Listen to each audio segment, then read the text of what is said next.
CounterMentors with Kelly and Robbie Riggs. Finally, a place where you can get both perspectives on challenges in the workplace. From a boomer, that's me, and a millennial. The CounterMentor is new leader. Join us as we show you how to blend the very best of both generations, young and old. This is CounterMentors, and here are your hosts, Kelly and Robbie Riggs. Hey, well, what's good, man? Welcome to CounterMentors. We're excited you're here, and you guys know this. You'll be here every week. You're joining with us. We're having a good time, and this is the place where you learn how to navigate the chaotic, ridiculous four-generation workplace. And really, what we're trying to do is fix all of the problems the boomers, that's my man, the pops over there, that they created for us, the most intellectually sound generation. I'm beginning to think this show was really a bad idea. You know, all I found out in the first 9 weeks is it's all my fault. I need to schedule a show where it's all your fault just to balance. Well, I mean, this is, Pops, I hate to say this on air, but I mean, it took you 9 shows to figure that out. I mean, I knew that about 30 seconds into the first show. Well, I'm just saying. I didn't say I didn't know. I was just very slow to acknowledge. That's right. Well, hey, we're excited you're here. This is the CounterMentors show. Whether you're listening to the podcast or you're watching it live with us here on Blab, we're excited you're here. We have a good time. Hey, don't miss out the next 2 weeks. We have some awesome shows the next 2 weeks. On July 11th, we have Team Building is a Train Wreck. And we're going to talk about what's going on with offsites and golf and trust balls. Hey, by the way, I hate to be, that boomer, but we don't have a show next week. Just saying. Oh, I said July. Well, I'm sorry. I said next week, but I said July 11th. I said the right date. No show next week. No wonder nobody can communicate with you millennials. Who knows what you're saying? Killing me. No show next week. We're going to be celebrating America because we love America. And then on July 11th, Team Building is a Train Wreck. We're super excited about that show. Don't miss it. And then Team Building is a Train Wreck. It is a train wreck. The following week, really, really cool. Don't miss. We had a lot of great feedback as we've had guests on the show. We have the man, the myth, the legend, David Burkus is going to be in the house. He's just written a new book. We're going to talk about being under new management. Pops, we're excited about that. It's going to be a fun show. Oh, yeah. It's going to be a great time. David is, by the way, I've had him on BizLocker Radio back in the day. Super interview. I mean, guy is just full of energy. Really, really smart guy. Done a lot of TED Talks, written a couple of books. He's blowing up in a big way. Lives right here in Tulsa, by the way. And you can find out about all the shows that we've done. Robbie, go to CounterMentors.com. Make sure you follow us on Twitter at CounterMentors. Yep. Make sure you follow Robbie and I as well. I'm at Kelly Riggs. He's at Robbie Riggs. I know that's tough to figure out, but we'd love to have you following us on Twitter. And hey, son, one of the things we want to talk to people about, go to iTunes and subscribe. Do what we do. Yes. I talked to a guy Saturday. He was telling me, I listened to your show for the first time. I've been wanting to do it. I subscribed to your podcast, and I was out mowing the lawn.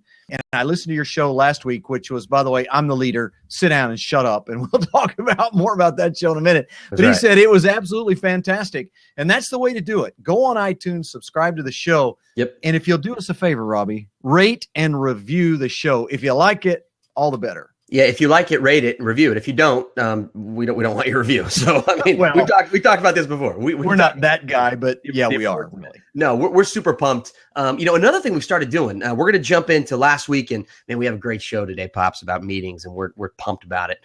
But we want to let people know, starting today, I just went live this morning. Go to CounterMentors.com/subscribe.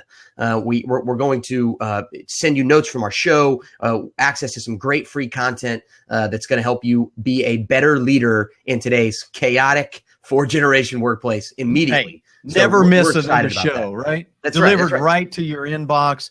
By the way, our first blog post article will come out this week. And in the future, by the way, make a note, based on this show today and how much response we've had, which I've never had so much response to any show we've done. And we've had tons on every, but everybody freaking hates meetings like we do. So we're going to create an ebook to teach people how to do meetings right. It's going to be called, tentatively, how to create a meeting even a millennial would love. A hashtag millennial. Yeah, absolutely. Absolutely. I always forget the hashtag. You guys, you just, I don't know. I don't know why you always forget that. Well, hey, we're super pumped. As you all know, I'm Robbie Riggs. Find me on Twitter at Robbie Riggs. And the Pops, from Tulsa, Oklahoma. He's there. Follow him at Kelly Riggs. And Pops, before we jump into how much we hate meetings, yes, because they're going to be yelling and screaming. Wait a second. What? What's What's behind you? Oh, nothing. Don't worry about that. That doesn't matter. What was that? Romance writing for dummies? That was not. That's your other podcast, isn't it? I don't want to talk about it. That's cute. I'm embarrassed. That's cute. I'm embarrassed. That's cute. Oh well. Anyway, last week's show. Sit down and shut up. I'm the leader. Sit down and shut up. Yeah. Give me your big takeaway. I want to hear it. What big takeaway is real simple. This is the one you need to remember if you want to be a great leader in your organization. It goes like this: if I want to know, I'll ask you.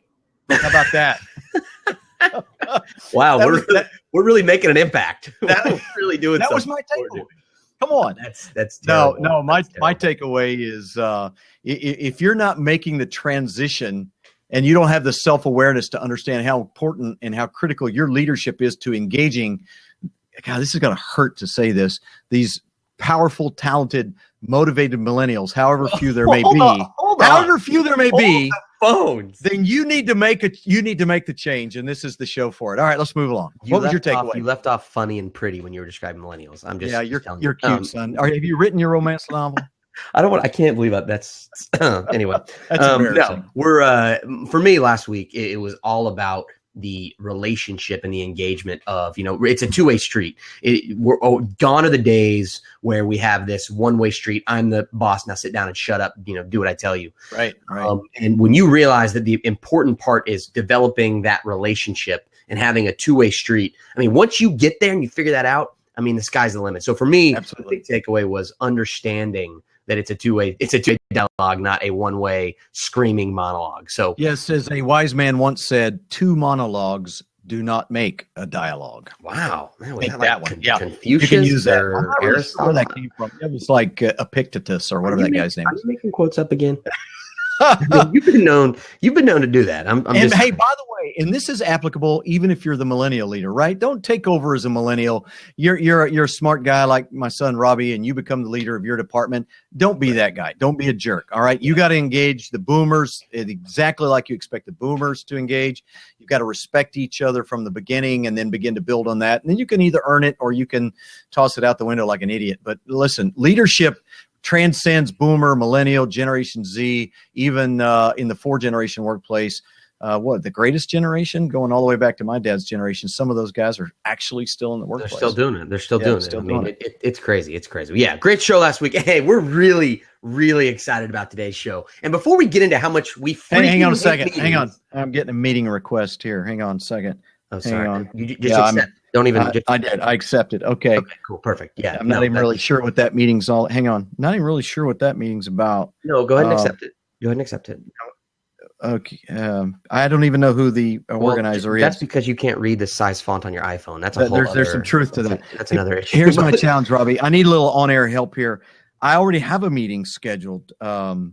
Wow. So what do I do? I have more than one. What do you millennials do? Hey, Mr. Multitasker guy, Mr. Millennial, how do I go to 2 meetings at once? Well, first of all, we all know that multitasking is a myth. So the fact that you didn't go there gives you just killing your credibility. What? Second of all, it's very simple. Which meeting has the cooler title? That's what I always look at. Okay, hang on. Which meeting looks more fun? Let's see. Adopting new CRM stage 1. You're definitely making stuff up now. That sucks. I'm not going to that one. There you go. Planning for the monthly birthday party for employees. I'm in. Sign me up. All right. So here's the thing, Pops. 25 million meetings per day in the United States. What? 25. Where are you getting that number? Million. You made that up, didn't you? No, that stat is not made up. There is an awesome infographic that we found. Okay, so for preparing this show, before we got on our high horses and ranted about how horrible meetings are, we wanted to find some good data. We found this awesome infographic called The Ugly Truth About Meetings. It pulls data from HBR, Psychology Today, CNBC, Aetna Health did a huge study talking about the health impacts of meetings. So all of this is concatenated into one awesome infographic. We're going to post that. Hold up a second. Yeah. This is 2 weeks in a row. You've thrown down a big college word. Yeah. Concatenated. Do you not remember that I'm a master now? Do you not remember that? You got your IMBA. I'm a master. I'm a master, baby. Wow. So no, check out this awesome infographic. And there's some great statistics on it. And one of those, Pops, is 25 million meetings every single day in the United States. You know what? It turns out the ugly truth about meetings is it's even uglier than we thought it was. Even worse. $37 billion a day in meeting costs. A year. Well, it feels like a it does feel like $37 billion a year wasted on meetings. Yeah. And by the way, that's only the unproductive meetings. Oh, yeah. Right? Yeah. That's not the meetings that actually get stuff done. The cost that's in associated with those. That's how much it's costing you to do bad meetings. Just saying. Yeah. In this same study, it says that of all the meetings, it polled over 2,000 executives.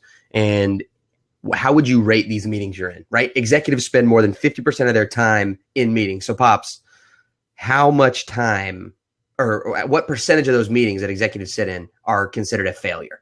What's your guess? Okay, so they're spending over half their time in meetings. Over half their time in meetings. Absolutely. At least half their time is wasted. That's 67% of the time. What? That's what they're saying? 2 out of every 3 meetings they are saying are a quote-unquote failure. Executives are saying. So we go to 3. Hey, you know what's bizarre? 60 meetings a month on average managers go to. Think about it. That's 3 a day. So they're going to 3 a day. 2 of the 3 every day are ineffective. That's right. I mean, think about the amount of time wasted. I saw another stat. The average employee uses 4 hours. It takes them 4 hours to prepare for their weekly status update meeting, which 78% of people, 78% of people say that those status update meetings are not effective. So someone is spending 4 hours preparing for a meeting that 3 out of 4 people say aren't effective. Listen, I already know the answer. I know how to fix this one.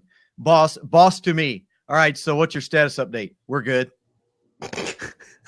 See, if you're a millennial, you get destroyed for that answer. Oh, no. Typical millennial doesn't want to give me any details. No, okay, wait a minute. So can you give me some detail? Yeah, it's all good. End of meeting. Meeting done. Over. I'm good. Unbelievable. Some more statistics on this. Organizationally. Wait a minute, son. That's how I communicate with your mom. Again, we've talked about the mistakes she made says 35 years ago. How was your day? How was your day? Fine. What'd you do all day? Stuff. Worked. Well, how was it? It was good. Dude, I don't know. I mean, holy cow, that wore me out just recouping that. I mean, I'm done. Okay, honey. But here's what you don't do. I learned this. You don't turn around and ask her, honey, how was your day? Oh, because you're going to get a rich, engaging conversation. You don't want that. You don't want a rich, engaging conversation. We don't have that much time. That's fine. You just go sit down and smoke your old pipe and wear your old man hat. It's fine. It's fine. She's going to kill me. I hope she doesn't see this episode. Yeah, no kidding. All right, so listen to this. Organization-wide, 15% of the organization, if you do the math, 15% of their time is spent in meetings. 35% managers, 50% executives. Those numbers have gone up every single year since 2008. So there's a repeat. What? So not only do we still suck at them, 2 out of 3 are failure. Bad. I feel like this is the annual performance review conversation again. But we're doing more and more of them since 2008, more and more meetings. Because and again, there's no research to that I saw to support this. But thinking logically, 2008, the bottom falls out. 9 and 10 are terrible. So what do? Right. We have to justify our time. We have to justify, we're having strategy meetings and discussions, and we're important. We're in meetings all day. That's right. There's got to be a correlation there. I mean, there's no data to support that, but there's got to be. These numbers are scary. Hey, you're listening to CounterMentors. Thanks for joining us. First time on the pod, first time on Blab. By the way, if you're on Blab, thanks for joining us.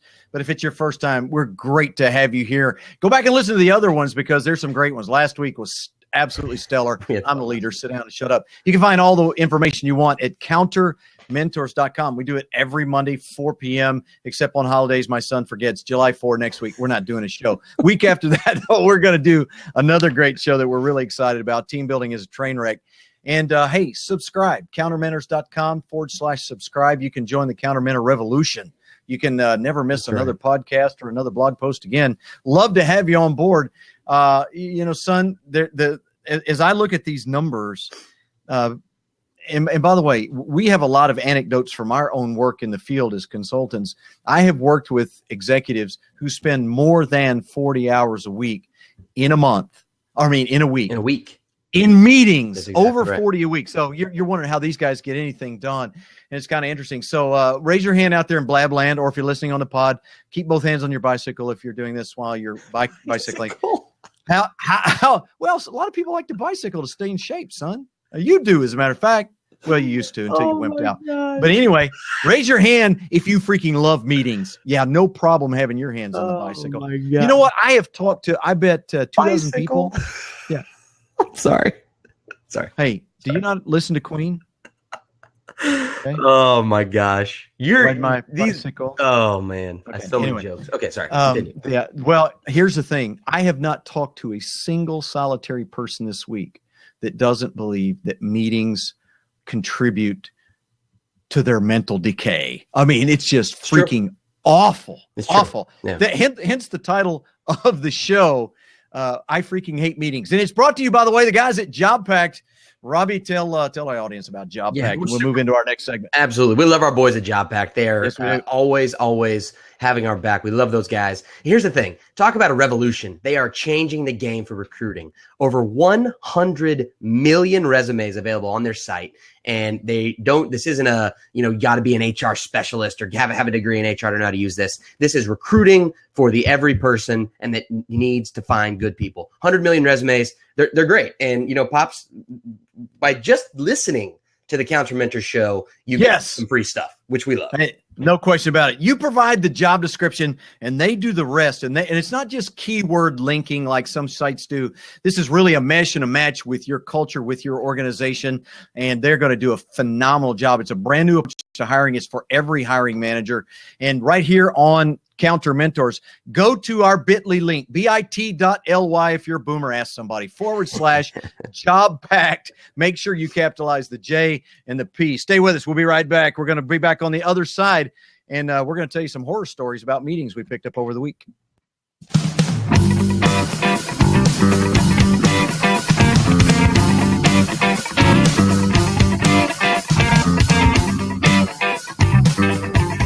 All right, great to have you back. It's the CounterMentors, and we're live on Blab. You can listen to us on the podcast as well. Subscribe on iTunes.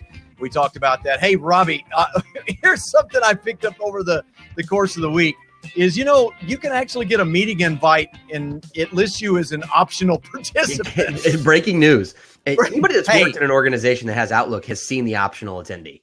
What does it feel like to be Mr. Optional? Oh, is that like gosh. Mr. Irrelevant in the college draft? I mean, could there be any more perfect a summation or a personification of the CYA mentality? Like covering yourself, making sure, you're optional. You don't need to be there, but know that I'm scheduling this meeting. Unbelievable. Long time ago, way back when you were a little bitty guy, I was in a car accident in Oklahoma City. This lady blew through a red light in a stolen truck, T-bones me. Her laundry was in the back. It was at the back of her truck, so it was all over the intersection. My car's dead. She takes off. Policeman comes by like right after her, and a bunch of people jumped out and said, this woman in this truck just hit this guy.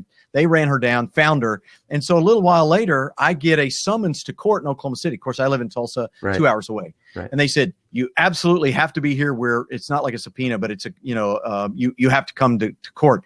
I drove all the way over there, took all day off, sat in court. They called the case, and they got up there and said, okay, we're going to dismiss this charge and this charge. You've agreed to do this. You've agreed to do this. Bam, judge's gavel, over. I'm like, why am I here? I'm here. Exactly. That's what it's like to be Mr. Optional. That's right. Okay. That's right. We need you there just in case something doesn't go right, but we're really not going to plan on calling on you because we're not going to get crap done in this meeting anyway. Or, and that's one in a million, we might need you. Yeah, that's the kind way of looking at it. The other way is, I know you don't trust me, Mr. Leader or Mrs. Leader, so I'm going to put you as optional so you see that I actually did what you told me to do. I mean, that's the even scarier part of you're millennials. You're the masters of subliminal communication. Gosh. We call that subtweeting and trolling. Actually, we have words. We have words for that. Man, I got to get hip on some of this stuff, man. Last week we were doing dope. This week we're subtweeting or some such. So if you didn't listen to the show last week, no dope was done. Nobody says dope anymore unless something is cool. So please ignore that, everyone. Continue. You said dope last week. Yeah. You said, Dad, you're such a dope. No, I probably said something was dope. That's a word for cool. You said I was dope. Yeah. Anyway, so I'm holding here a from my extensive reading this week, a article called "The 7 Sins of Deadly Meetings," and this, the sad part, Robbie, is it doesn't even begin to scratch the surface. In fact, before we get to this, we got a great direct message this week on Twitter at CounterMentors, by the way. Tell me about the tweet we got about the meeting disaster that guy shared with us. Yeah, well, like we always talk about, we love to hear from the listeners, whether people will join us on Blabber on the pod. Send us an email, kr@countermentors.com, or hit us up on Twitter at CounterMentors. And we did. My buddy Brad, who I know listens to the show, we're excited that he phoned in or tweeted us. And it was hysterical. He told us about this standing meeting that they have where it is so dysfunctional and disrespectful. People are literally playing like paper football. The football ends up hitting the guy that's running the meeting. He kind of during ignores a meeting? it. Yeah, and this is like an everyday occurrence. So he says, "You have come on, this can't be real." No, this is true. This is true. Who would put up with that? I think we have Brad actually on Blab. Brad, feel free if you can jump into an open seat and you want to tell us more about this. Oh yeah, it does say he's on. Hey Brad, if you're on Blab, jump in. We'll get you.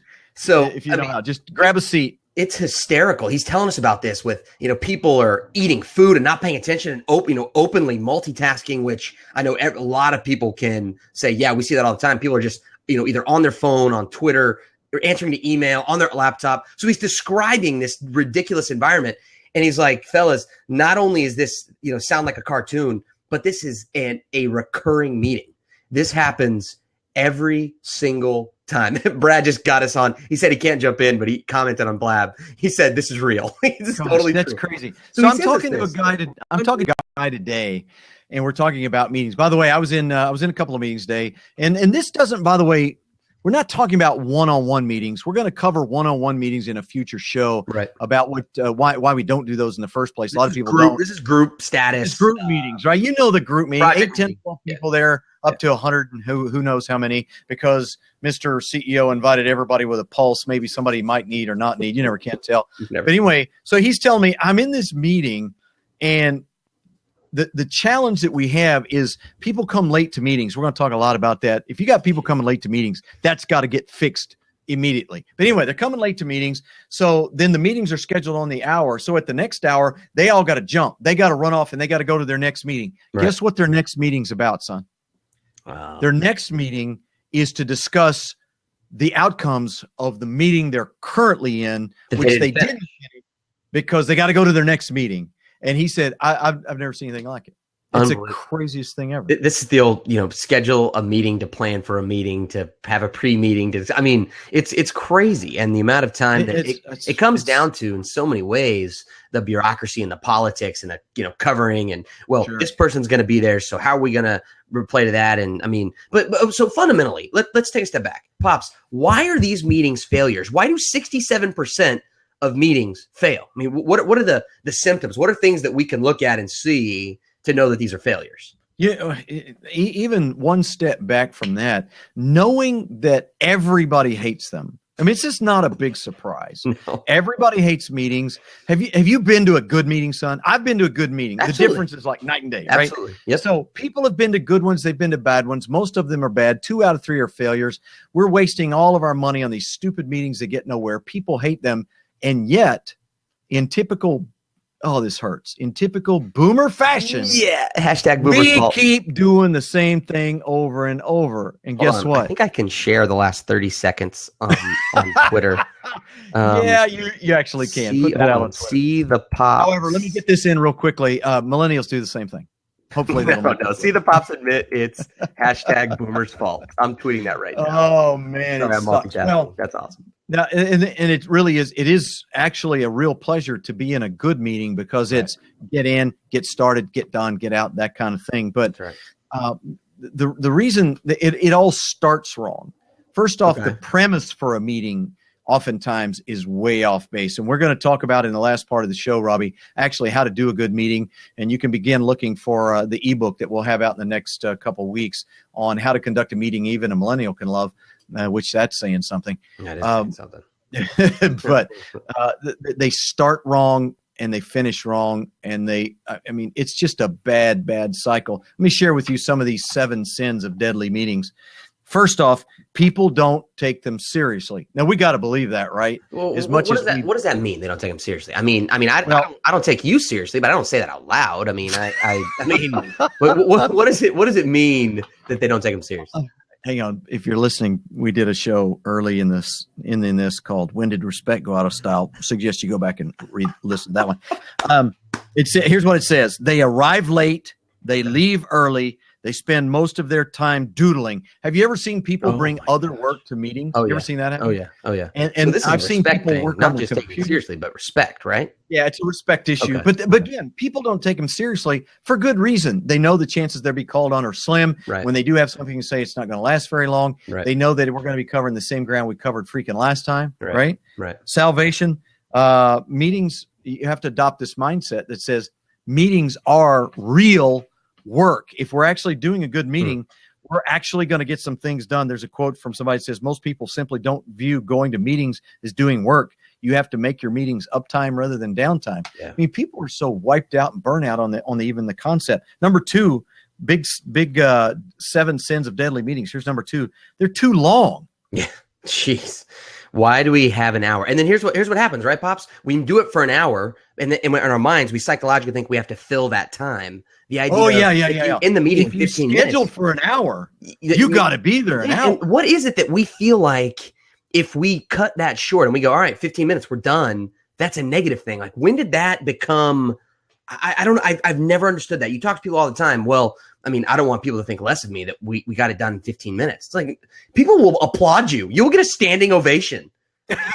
Why is that a negative thing?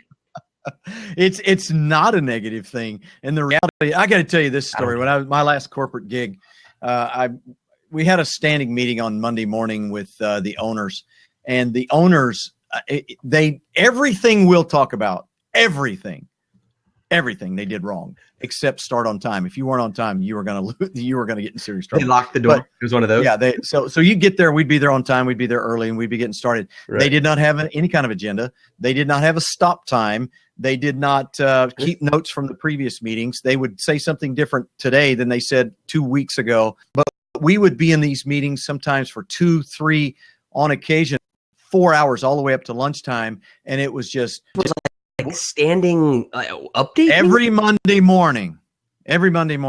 But and these were guys who were really big on wasting your time and stealing from the company by doing things, blah blah blah blah. But they didn't realize you had your entire executive meeting, and it would traditionally go for a minimum of a couple of hours. I'm telling you, if you had millennials in that meeting, they would have made it a drinking game. Like there would have been a happy hour that night, and there would have been some sort of drinking game as a result of that. I can already have been doing dope.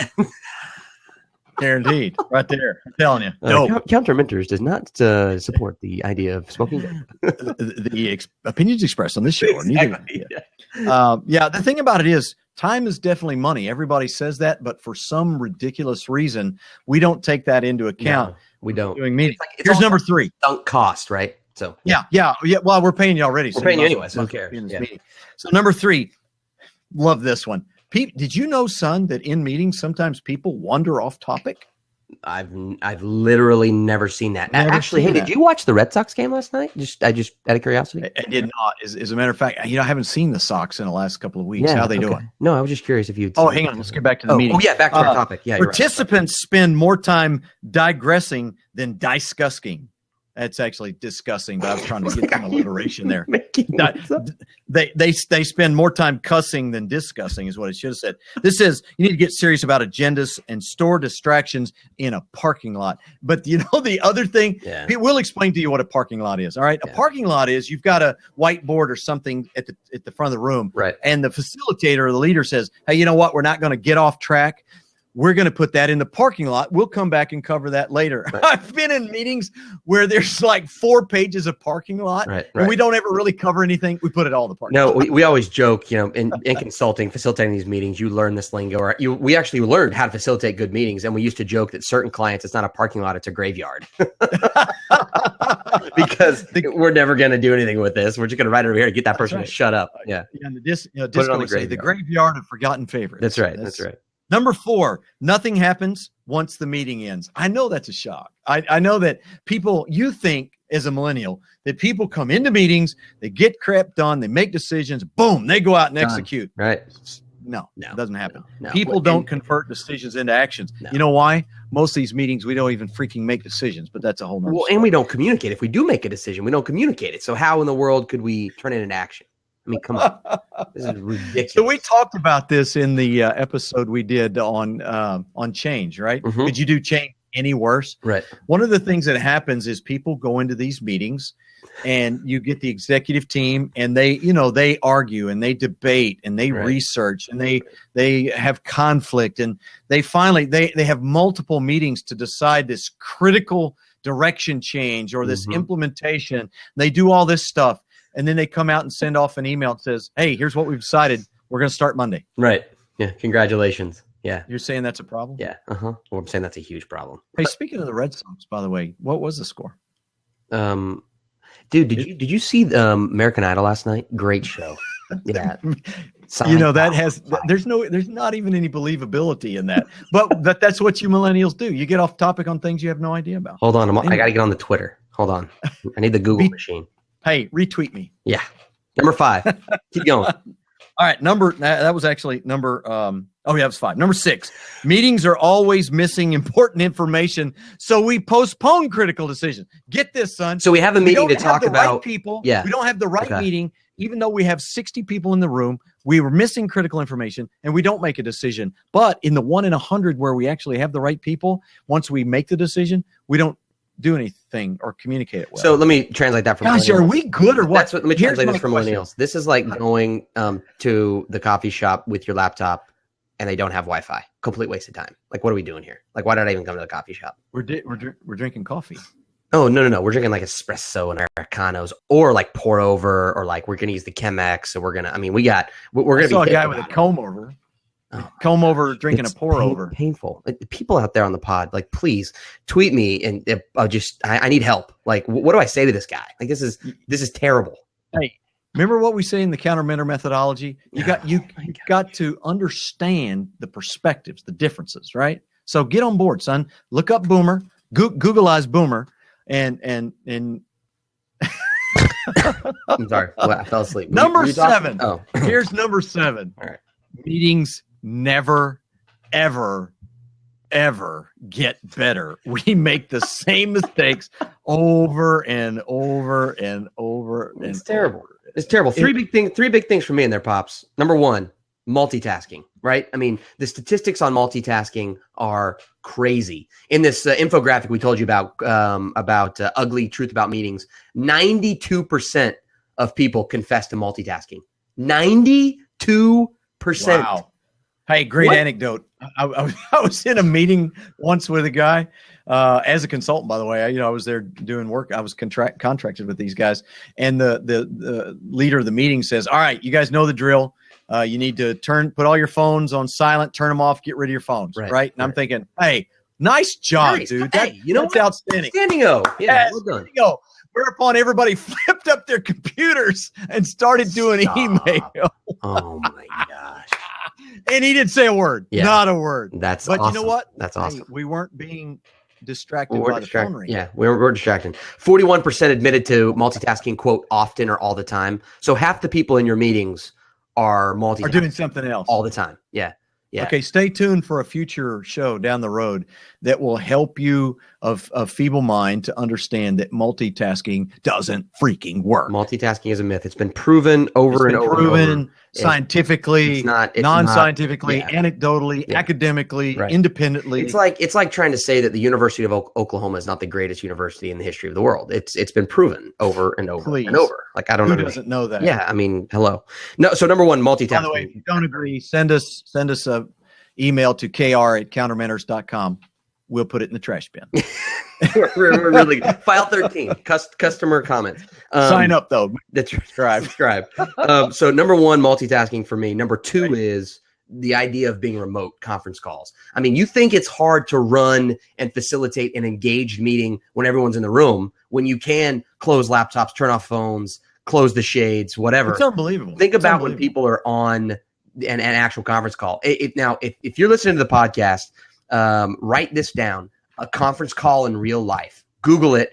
Our buddy Chip does an awesome video that is basically making fun of what conference calls are. And it is screaming I mean, funny. If you've ever been on a conference call, you will die. I mean, you it's know awesome. what my favorite Awesome. is? My favorite is when you're on a conference call and dude forgets to mute his mic and you can hear his computer going nuts. Yeah. Yes. And then you're like, hey, who's on the computer? And then all of a sudden you hear, oops. Mute. Yeah. No. Or the other big indictment is when you ask somebody a question and they go, oh, you know what, Kelly? Sorry, I don't think I heard that. Could you rephrase that question? It's like, Reed, I am not paying attention. I am remote and I'm not. So, I mean, that's huge. I mean, we know all the stories about communication and how to have effective communication. And so much of it is body language and being there and being able to read the room. You can't do that over a conference call. So number two, another big reason that meetings fail for me, Pops, is being remote. That's huge. And then number three, you said this in that article, the 7 deadly sins of bad meetings. I mean, no agenda, no stated outcomes, no objective, no follow through. I mean, all of what we would consider the blocking and I mean, this is easy stuff, people. Like, what are you doing? Yes. I mean, so for example, if you're on Blab, you can see this is the meeting agenda notes for our episode today. Mm-hmm. Robbie and I actually, maybe hard to believe sometimes based on the technical glitches or the way we screw things up, but we actually have a plan for doing this. Live video is not the place to go winging it. It's not forgiving. What I'm saying? It is not forgiving. And let's be clear. I mean, it's never my fault. It's all Pop's already admitted once in this episode. It's the Boomer's fault. So if we have any issues, glitches, things go off the rails, clearly it's the Boomer's fault. Clear this up right now because there is a strong, capable leader in this thing that we do called the Pops. Look at another compliment for me. No. Sit down, shut up. Now, here's the thing. Since you have strong leadership, then when you don't meet my expectations, it is your fault. Okay, finally. I feel better. Oh meetings stink. Look, here's another article I read this week. Why meetings are one of the worst business rituals ever. Wow. Ever. How about that? They're up there with annual performance reviews. I mean, one A and 1B. Hey, I am. I'm going to ask you. If you could get rid of one, would you get rid of meetings or would you get rid of the annual performance review? I mean, I feel like the low-hanging fruit is the annual performance review. I mean, that's just too easy. I do too. I would go with the annual performance review because at least we have a chance of improving. At least 1 out of every 3 meetings is a good idea. Yeah, 1 out of 3 is a success. On the other hand, 100% of annual performance reviews blow. Yeah, terrible. Almost every company in the country currently relies on meetings as an essential component of its business. High-level meetings are held to discuss and set direction for the company. Low-level meetings are used to discuss work and disseminate information. Right. Other meetings in between fill in the gaps. No matter where you work or who you work for, meetings are an important part of the job. By the way, as a note, we're not saying you shouldn't do meetings. Right. We say you suck at it. So let's be clear. Let's be really There's clear. only one problem. Meetings are bad for business. That's not to say every meeting's been a waste of time. No, we already showed you 1 out of 3 is good. Here's why. Meetings are, first off, distractions. Let's say you've scheduled a meeting for 10 in the morning. One of your workers is tackling a complex problem around 9:45. Guess what they got to do? Drop freaking everything and go to your meeting. How do you manage effectively in an environment, in a workplace, a chaotic 4-generation workplace, by the way? That's right. People don't communicate well. Right. How do you manage distractions? Big deal. So I'm just marinating on what you said. So we've asked people to subscribe and spend more time with us, and we just tell them that they suck at meetings. Did I hear that right? No, that was more of a general idea. Okay. It doesn't apply to our audience, which is clearly made up of very mature. Got it. I just wanted to clarify. Thank you. Like Jacob and Robbie or Brad. You got Brad on the line. People. Yeah. Absolutely. Those people, if they join us on Blab, they know what they're doing. Number 2, clearly, meetings wander off topic. We talked about that. Here's my favorite, though. Here's the one that just makes people want to throw things. Meetings have unnecessary people. Yeah, you, Mr. Optional. Meetings have – this is one of the worst quality of meetings, and it's nearly unpreventable.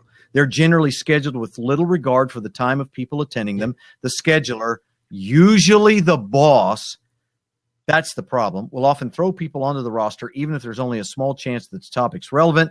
This inflates the number of people attending. And by the way, here's what goes completely lost. The more people, there's like a law for this. The more people you have in a meeting, right, the harder it is to come to a decision, to have consensus, to get agreement. Yep. And also the more likely it is that you're going to fall prey to groupthink and everybody is, can I say this on the air, kissing the boss's rear end, derriere. More important side. Dude, you're exactly right. And I think the other part of this is talk about not caring about people. When you're in an organization that is just inundated by meetings, every organization, you start to have, we know this, the 80-20 rule, 20% of the people do everything. So sure. You as a project manager, you schedule your weekly status update, and the 4 key stakeholders that need to be there, they're busy, but the other 8 people that don't do anything are available. And then people get pissed that, well, why didn't that person come to your meeting? Well, you scheduled over the top of blank. Like 9 meetings. Go into Outlook and look at calendars. And I'm telling you, I have worked with people that did not know that when you invite people to a meeting in Outlook, you can go in and look at their busy free to see if people are actually available for a meeting. Like, wow. I've had the conversation. Why do you continually schedule meetings when I'm not available? Okay, I'm scared to ask this. Are most of those people boomers? Ding, ding, ding, ding, ding, ding, ding, ding, ding. Yay! The pop is catching on. You can have the prize behind the curtain, or you can take box number 1. He is catching on quick. Here's the really thing. Hey, listen, if you run meetings, if you're listening to the pod, you need to hear this.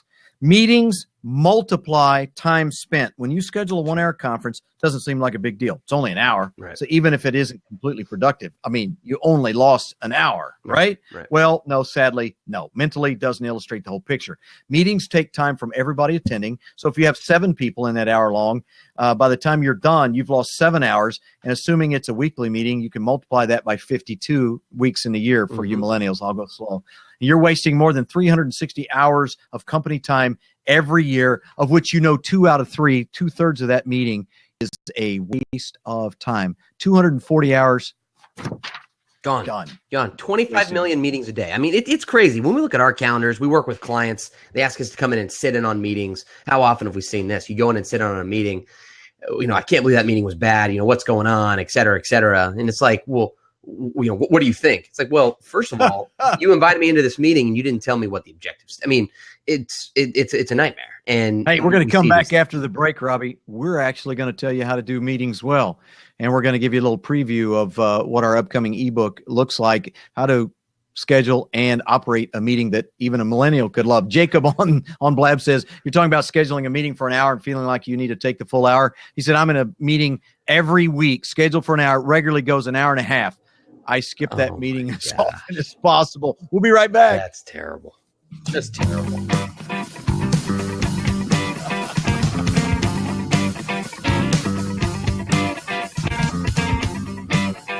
All right, welcome back. CounterMentors. You can find us at CounterMentors.com, as we often remind you. By the way, don't miss us in 2 weeks because, hey, Robbie, next week's the 4th of July. In 2 weeks, we're going to do a great show. That's right. Team building is a train wreck. That's going to be you fun. thought all that team building stuff worked, didn't you? Trust falls and golf outings. Yeah. No. Hey, I saw a thing this week, by the way. I need to go research it just in passing. I saw something about Tony Robbins was doing the firewalk, and some people were getting hurt. I need to go see what that was all about. Hey, you never can tell. By the way, you're out of focus on your camera there, or is that my glasses? No, it's your glasses, and it's got to be your connection. It's got to be your fault. I mean, I'm blaming that. Well, hey, let's jump right in. I mean, let's talk about how to do meetings right. Yeah, absolutely. I think first key, Robbie, is all about the leader. Every time, no excuses. If you don't know how to lead a meeting, you need to learn. Robbie's going to give you some clues. Robbie, what does a good leader do in a meeting? Now, skip all the the stuff we're going to get to in terms of what the run up and all that. Let's talk about Robbie, stay with me. Stay with me. Oh, I'm leading a meeting. I'm a leader in a meeting. It's this. Okay, meeting is if so you're important. listening to the pod, it's so Robbie's important. on his phone. It's so important, this meeting, and I know it is. Everyone, this is really important to what we're doing. It's critical to our company. Now I'm going to sit here and just be on email on my phone for the next 58 minutes. All right, come on. Point taken. Leader, first and foremost, freaking body language. Like, what are you doing? You can't sit in the back of a meeting and kick it off and talk about how important it is and then be on your phone the whole time. I mean, what are we doing? You're telling your people that what they're working on is not as important as what is on your phone. You can't, with any authenticity and any realism, say this is critical to the organization, I'm proud to be a part of it, then sit in the back and be on your phone. I have coached more leaders that are trying to drive transformation. And the number one thing is we need to follow up after that meeting because your behavior was unacceptable. And they're look at me like I have four heads. What are you, unacceptable? You can't sit in the back and play on your phone. How old are you? I mean, come on. Like, seriously? How can you be telling me my meetings? Number one, if you're a leader, it's the thing for a leader, but most importantly for leaders, you can't sit in the back of a meeting and play on your phone and say it's important. Amen. Hey, Robbie, you got that guy in the meeting who always wants to like take over and he's doing 80% of the talking. Please tell the audience how a leader deals with that. It's really, really simple. You drag him or her by the scruff of their neck right here. Whoa. That's not this podcast. No. Now, listen, you have that person that's take over. We have different names for those people, but you can do a couple of things. First and foremost is you know who that person is. You know what meetings they grandstand in. We call it grandstanding. We call it soapboxing, whatever. If you know they're going to do that, the best thing to do is to attack that ahead of time. Hey, Joe, I know you have great ideas. I know you're passionate about this topic, but let's talk about how we can include the rest of the group. Let's take some things offline. Leverage the parking lot. If you're a facilitator, Joe, that's a great comment, but this meeting is not specifically about that. Let's get some time that you and I can one-on-one talk about it or whatever. But you can't allow people to grandstand and just railroad meetings. Otherwise, I mean, again, but this goes back to Pops. What is the outcome? What is the objective? That's important. Hey, Mr. CEO, just because you're the boss doesn't mean you know how to do meetings, okay? Right. In fact, I will tell you that the vast majority of CEOs really don't do them all that well. There are exceptions. Most are not awful, but typically they're not that good. There is absolutely nothing wrong, especially if you're the boss, you have the authority. But if you want to do it respectfully, is to say, hang on, Robbie, let me stop you there for a second. This is clearly important, and I want to get back to this. But let's stay on topic for this meeting and be respectful of everybody's time so we can get out of here and get the things done that we need to do. So let me throw that up here on the parking lot. And Joe, stick around, or Robbie, stick around. We'll get that after. No, all right, let's move along. The actual seeing it written down and see that it goes on a list is big for people psychologically. So it's better. It's easier for them to step off that soapbox if they know that it's going on a list that theoretically isn't a graveyard. It's a parking lot. It's going to actually be used. And the other piece of that is, Robbie, we're going to talk about agenda. But if you've got an agenda item, and we've scheduled 10 minutes to talk about the latest training on the implementation of a new CRM system and, what's our scheduling look like, and we need to get resolution on that. At the end, if a guy takes over and starts to hijack, I jump in, hey, Jim, let me stop you there for a second. I want to get this done in about 10 minutes. Remember, all we're trying to do here is get our scheduling lined out. Right. But let's come back to what you're talking about. It is important. Let's get that up on the parking lot and we'll deal with it later. Right? I mean, an agenda really helps because it's like that authority. It's like somebody outside of you is saying, hey, you can't do that, right? The rule's already stated, so we don't have to have a number one. You got to have an agenda. I mean, you have to have stated objectives and expected outcomes out of meetings. I mean, absolutely. This is Robbie. When do they get the agenda? When you walk in the door, right? I mean, we just print them a copy and hand it to them, right? Isn't that how it works, Pops? Isn't that how? And we're marking it up. We're marking it up right there. Isn't that how you boomers do that? Or hey, listen, when you send out your meeting invite, if you don't have an attachment with the agenda for the meeting, and by the way, if you've got people participating who need to play critical roles, here's another important thing a leader does is you need to get those people on the phone and say, hey, meeting tomorrow. I've got 15 minutes. You're bringing an update for the group on how this is going so we can make a decision going forward. I need you to distill that down to 4 points. We're going to hold it to 10 minutes. Let's get to the crux of the matter. Is that cool? No. I can't do it in 10 minutes. No possible way. Okay, what does it look like? 15? All right. So you adapt your agenda and then you send it out. Exactly right. You do those critical things to make sure you've got everybody on the same page. Yeah. Pro tip. Not every personality style likes to be put on the spot to make a decision. Yes. Okay. So if you have a 10-slide proposal with 25 slides of appendix, you can't show up with that in the meeting and expect everyone around the table to give it the green light. Certain personality styles need 3 days to consume this. I was having this conversation with my father-in-law today. He is very much a detail-oriented, wants to and really think through things. He's like, I get invited to these meetings and people show up with a proposal and they expect me to distill it in a half hour and make a decision. And he's like, well, there's 40 pages of content. I need 3 hours to go through this in detail. I mean, my personality, I'm like, this doesn't look right. Let's focus on this. I'm good. Other personalities, they need the time, and thank the Lord that there are those people. Otherwise, we'd be making terrible decisions all the time. Yeah, I started to say, which, by the way, right. is a really good thing. You do want to have somebody on the team, yes, who looks at the details. That's exactly right. So the idea of a pre-read is critical. I mean, send something out 3 days in advance. Anything more than very, very simple updates, and you need people to think critically in any way to make a decision, send them a pre-read. Critical. All right. So to summarize to this point, Mr. Leader, you're the key. If you don't start this thing right and do the details right, you're going to have a problem. We got several more details to cover, by the way. You need to make sure you control Mr. Dominate the Meeting guy. Yep. You need to make sure you have an agenda, very strict. And hey, look, we're not trying to be ridiculous here. If you've got a 10-minute slot for somebody and it needs to go 12, 14 minutes, judgment and discretion are why we pay you the big money to be a leader. But we also pay you to keep people on track. So there's a balance that's involved there. All right. So Absolutely. I've got an agenda. I've pre-read in the key contributors. They've seen the detailed items that need to be looked at if we are expected to make a decision. Right. Let me talk about something that we didn't talk about, son, something that's really critical to the great meeting. And that person is called a note taker. Wow. So we need to have roles, stated roles. Yep. Ooh. Wow. So we should have a facilitator, people that make key decisions, people that are there to contribute. So Pops, you're not actually saying that every person in a meeting should be very clear on what their role is in that meeting, are you? Well, that's yeah, a lot. I know that's going to make some people's heads explode. But here's the thing.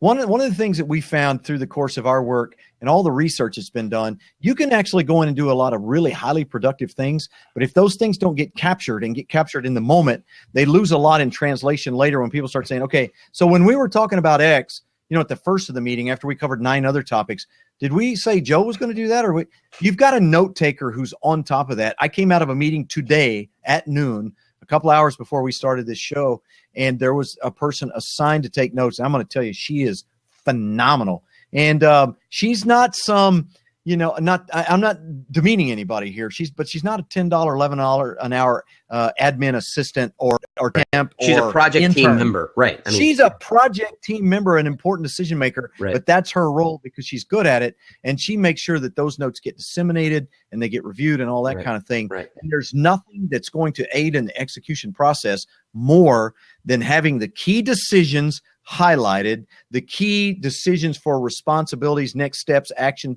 items coming out of that to be assigned and communicated, Mr. Boomer, exactly right. Leader, dude. No, you got to have that. Critical. I mean, I'm with you, Pops. I'm not huge on you need to send me a transcript of the meeting. That's not important. What I want to see, key decisions, action items, key next steps. So, absolutely. And the next meeting will be, or follow up for this will be. I mean, I want accountability. I want dates. Yes. I want to understand because that's the critical thing. The next steps, when you put all that stuff in those notes, we need to have agreed on a timeline, time frame, time constraint. Because if you say if you hear yourself saying we need to do something, then that's tantamount to saying I did not set a clear expectation whatsoever. And if we say by next Friday, close of business, we will have done this. And here are the 3 steps that we will do in order to make it. Yep. And here's who's responsible. Now, shocker. You're going to get some things done. No, and here's the other part that is, super critical. We get lost with these key decisions, especially on big projects. We make decisions in design meetings, in strategy meetings, in planning meetings, blah, blah, blah, blah, blah. 'Cause, all we do is meetings.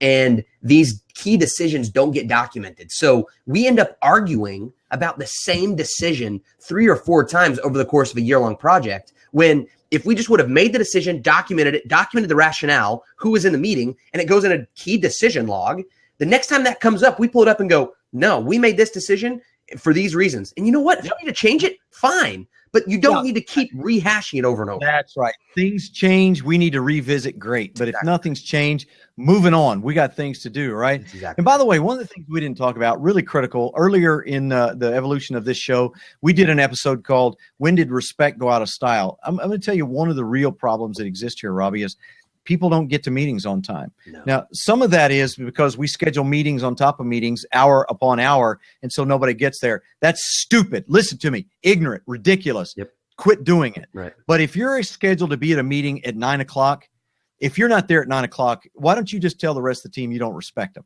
Hey, I don't need to be here on time. I'm more important than you are. Someone that I know and trust and respect greatly, we had this argument, and this person said that, well, when I'm late to your meeting, I'm prioritizing, and I know that this is a client-facing thing, and I know, we're working on something that's, not isn't blah, blah, blah, and I'm communicating. You understand that all that tells me is that you don't respect my time. I mean, that's right. That's what you're communicating when you are consistently 5, 6, 8, 10 minutes late. I mean, every once in a while I'll get the text that says I'm going to be a few minutes late, but you hear that? You understand that sound is? The disrespect. Like, that sounds, somebody screaming at us on the podcast. Hey, you moron. Sometimes I'm going to be late. Crap happens. Oh, you know what you do? If you respect people, 2 things happen. If you come in late, the first thing you do is you say, listen, I'm sorry. Your time is valuable, and I apologize. My fault. Okay. But if you do that consistently, forget it. You don't respect it. You're just going through the motions. Right. Number 2, here's what I know. Sometimes you're not going to be to a meeting on time. You know what a respectful person does? You tell them in advance, hey, dude, I'm going to be a little bit late. Send an email. I want to apologize. Start the meeting. Don't restart for me. Because here's what happens. All that money Robbie and I have been talking about, the research says that you're wasting. The reason you're wasting all that freaking money is because you start the meeting at 9 or 9:05, and then 4 or 5 key people get there late, and you have to restart it. Exactly. No, it's terrible. And you know what? And there's that other snarky person that's going, well, excuse me, Kelly, you said that I can't multitask in meetings. So if I'm in back-to-back meetings, how am I going to do that? Watch this. Hey, Pops, I know this is important. We need to finish this discussion. I need to be in a meeting in 4 minutes, and it looks like we're going to run late. I need 30 seconds to send a quick text message. Is that okay? How hard is that? That shows hard. That person that you're respecting. You think they're important. You want to finish their time, and they understand that you have other things that you need to attend to. And 30 seconds, send a text that says, finishing something up, going to be 5 minutes late. Totally understand. And if that doesn't happen regularly, that's okay. And a little shameless plug for a really great book called The Speed of Trust by Stephen Covey Jr. The reason respect is important is respect leads to trust. Trust leads to an accelerated business cycle. It makes everything go faster, everything go easier. It means when you mistrust people, it means that you question everything. You have to double back and double check and all those kinds of things. Look, if nothing else, it's your best interest. That's right. You're losing money doing this stuff. Well, right? Hey, look, Pops, in the spirit of respecting people's time, we got 3 minutes left in the show. We always close our show with key takeaways. We want to make what we talk about actionable and real and important and doable for all of it. What's the word that Pops loves that I use? Consumable. I want to make it consumable. So I'll tell you this. My big takeaway, if you are facilitating a meeting, take 10 minutes, ensure you have an agenda, and ensure you have roles defined. If you can't figure out what their role is in that meeting, take them off the meeting. That's for me. Pops, what are your big takeaways? Oh, big takeaway for me is you got to have a note taker. You got to have somebody who captures everything, because if I'm trying to take notes, I'm missing part of the discussion as a leader. That's right. I need to be focused on the participants.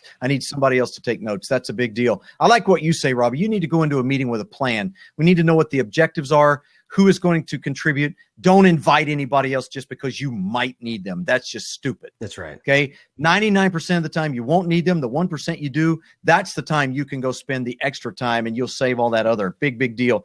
But my thing across the board is time is everything. You need to make them shorter. You need to start on time. Yes. You need to quit on time. And what you gain out of that is going to be a lot of extra time that makes money. Yeah. And how you can do that is as a facilitator. Someone's role, let's talk about the importance of roles. Someone's role is to facilitate. And facilitation breeds focus. Okay. When you have focus in a meeting, you don't need to take 90 minutes, what should only take 50 minutes. You can do it in the 30 minutes or 45 minutes you stated. Have a facilitator, engage, and keep focus on the topic at hand. It's critical. Absolutely. Good stuff. Well, that's going to wrap it up for number 10, episode number 10 on here on CounterMentors. It's been good stuff and been great to have you on board. We do it every Monday, except next Monday, 4th of July, 4 o'clock Central Time, 5 o'clock on the East Coast. Find us at CounterMentors.com. And by the way, we'd love to have you subscribe at CounterMentors.com. Do it. /subscribe. Our next show, Robbie, July the 11th. Team building is a train wreck. You don't want to miss it. Great stuff. Hey, you all be good. All right, we're going to see you next time. Thanks for joining us. We'll see you on the podcast. Find us on Blab next time. Happy birthday, America. Come on! Thanks for tuning into CounterMentors with Kelly and Robbie Riggs. The show airs every Monday at 4 p.m. Central. Watch the show live on Blab or subscribe to the podcast on iTunes. For more information about the show, to listen to past shows, or to learn more about how Kelly and Robbie teach companies the counter-mentoring process, visit CounterMentors.com. The CounterMentors show is presented by One-on-One Media, Incorporated. All rights reserved. Opinions expressed by guests on the show may not be the opinions of One-on-One Media or the host of the CounterMentors show.